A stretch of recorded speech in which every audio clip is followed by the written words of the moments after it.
एक बार की बात है। एक छोटे से गांव में राहुल नाम का एक लड़का रहता था।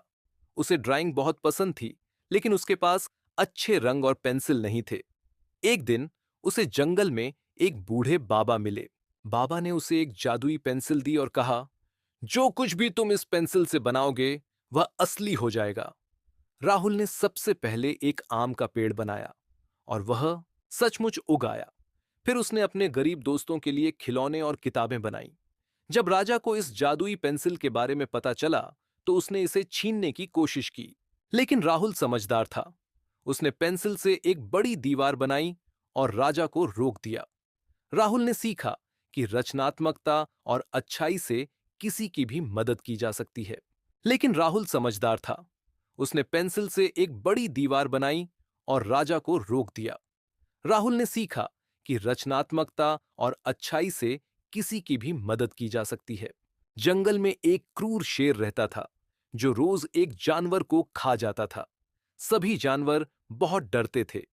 एक दिन खरगोश की बारी आई। वह बहुत छोटा था, लेकिन बहुत चतुर भी। उसने शेर से कहा, महाराज, मैं आ रहा था, लेकिन रास्ते में एक और शेर ने मुझे रोक लिया। वह कह रहा था कि वह जंगल का असली राजा है। शेर को बहुत गुस्सा आया। उसने कहा, मुझे ले चलो उसके पास। खरगोश उसे एक गहरे कुएं के पास ले गया और कहा, देखिए, वह शेर अंदर छिपा है। शेर ने कुएं में झांका और अपनी ही परछाई देखकर गरजने लगा।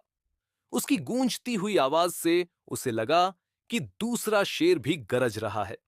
गुस्से में आकर उसने कुएं में छलांग लगा और डूब गया। इस तरह एक छोटे से खरगोश ने अपनी चतुराई से पूरे जंगल को बचा लिया। शेर को बहुत गुस्सा आया। उसने कहा, मुझे ले चलो उसके पास। खरगोश उसे एक गहरे कुएं के पास ले गया और कहा, देखिए, वह शेर अंदर छिपा है। मोनू डर गया और पास के पेड़ पर चढ़ गया, लेकिन सोनू को अकेला छोड़ दिया। सोनू को चढ़ना नहीं आता था। उसने सुना था कि भालू मरे हुए इंसानों को नहीं खाता। इसलिए वह जमीन पर लेट गया और सांस रोक ली। भालू आया, सोनू को सूंघा और चला गया। मोनू नीचे उतरा और हंसते हुए बोला, भालू ने तुम्हारे कान में क्या कहा? सोनू ने मुस्कुराकर जवाब दिया, उसने कहा कि सच्चे दोस्त मुश्किल समय में साथ नहीं छोड़ते। मोनू को अपनी गलती का एहसास हुआ और उसने सोनू से माफी मांगी। इसके बाद वे सच्चे और अच्छे दोस्त बन गए। ये कहानियां बच्चों को सिखाती हैं कि रचनात्मकता, चतुराई और सच्ची दोस्ती बहुत महत्वपूर्ण होती है। अब सोने का समय हो। बच्चे की कहानी अच्छी हो तो कमेंट में नई टॉपिक की कहानी जरूर लिखें। बच्चे की कहानी अच्छी हो तो कमेंट में नई टॉपिक की कहानी जरूर लिखें।